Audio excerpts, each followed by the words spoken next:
All right, let's dive right into this explainer. Today we're pulling off something a little different. We're going to completely reconstruct a high-stakes, action-packed story using absolutely nothing but the digital footprint left behind by Chapter 33 of Boruto 2 Blue Vortex. We're going to look at exactly how a story gets delivered, how the community reacts to it, and the invisible digital mechanics quietly running behind the scenes. Here's how we're going to break it all down. First up, welcome to Viz Manga. Then we'll hit the 2026 release schedule, before getting into reconstructing Chapter 33. After that, we'll look at the fandom's verdict and wrap it all up with the digital fine print.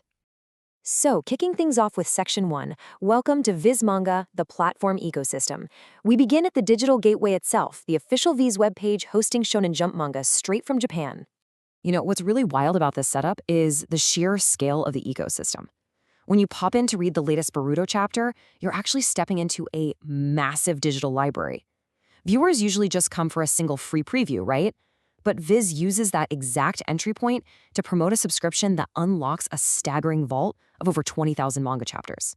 It's a seriously brilliant strategy. They give you the absolute newest drop for free to pull you in, and then boom, that massive, expansive archive is sitting right there to keep you hooked. Moving right along to Section 2, the 2026 release schedule and the serialized cadence. So, how do these libraries actually grow to over 20,000 chapters?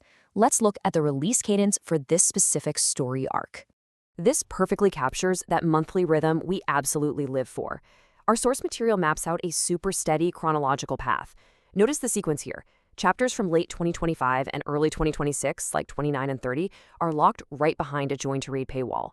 But those last three recent ones, February, March, and our main focus today, the April 2026 drop of Chapter 33, totally free. That rolling window is exactly what builds such incredible anticipation and shared community momentum every single month. All right, Section 3, Reconstructing Chapter 33, The Detective's Board. Now here is the catch. The source data we are looking at today doesn't actually show us a single frame of artwork or a single line of dialogue.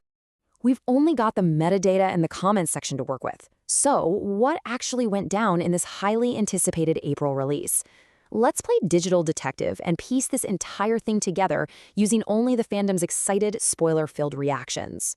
Okay, first major clue. User Emilio Girone calls out a character named Inojin as the absolute MVP of this fight. But, cross-referencing this with other comments, it's pretty clear he paid a huge price for that victory.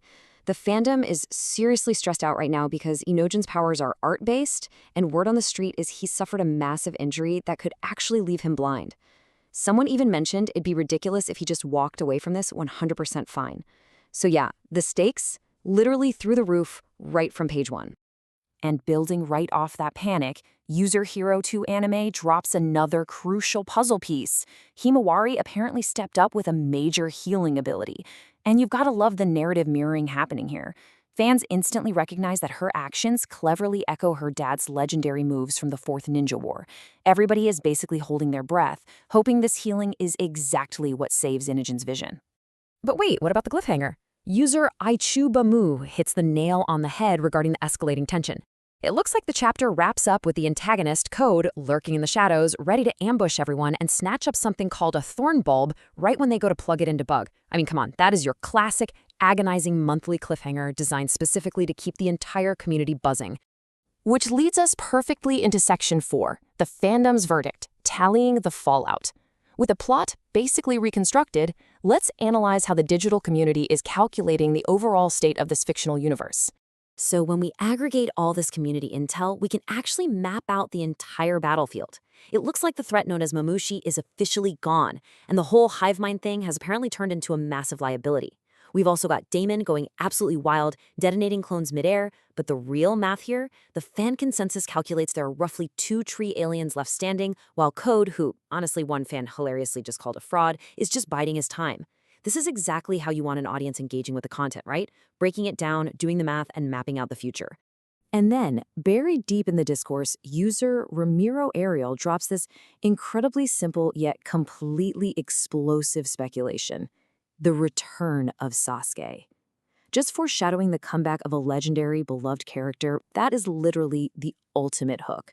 It guarantees fans are going to be absolutely desperate for the next drop. Finally, let's pivot to Section 5, the digital fine print. the real-world ecosystem. Because while we are all out here passionately debating ninja warfare and tree aliens, we've got to contrast that fantasy with the corporate reality of the web page actually hosting it. There's a wild irony staring us right in the face here. Up top, the whole experience is defined by the free preview, the magic, the thrill of escaping into Chapter 33. But heavily guarding that escape, the incredibly dense, real-world mechanics of the Privacy Preference Center. To read about these fictional battles, you first got to navigate a very real battleground of data collection, functional cookies, performance cookies, and social media trackers. I mean, just to consume this free manga, you're interacting with things like targeting cookies. And the site's own policy lays it out perfectly. These are trackers set by advertising partners to build a profile of your interests, uniquely identifying your browser and device. They might not know your exact name, but they know your behavior. They know you're hooked on Boruto. They know you check in every single month. And they know you're deep in the Shonen Jump ecosystem. This data collection, that is the invisible economy actually footing the bill for your free preview. Which brings us to one final, slightly provocative thought to wrap up this explainer. We've just spent all this time reading the clues, reading the release schedules, and reconstructing the epic events of Chapter 33. But as we enthusiastically scour the internet to dive into the next chapter of our favorite stories, is the internet quietly reading us? Definitely something to chew on the next time you click Free Preview.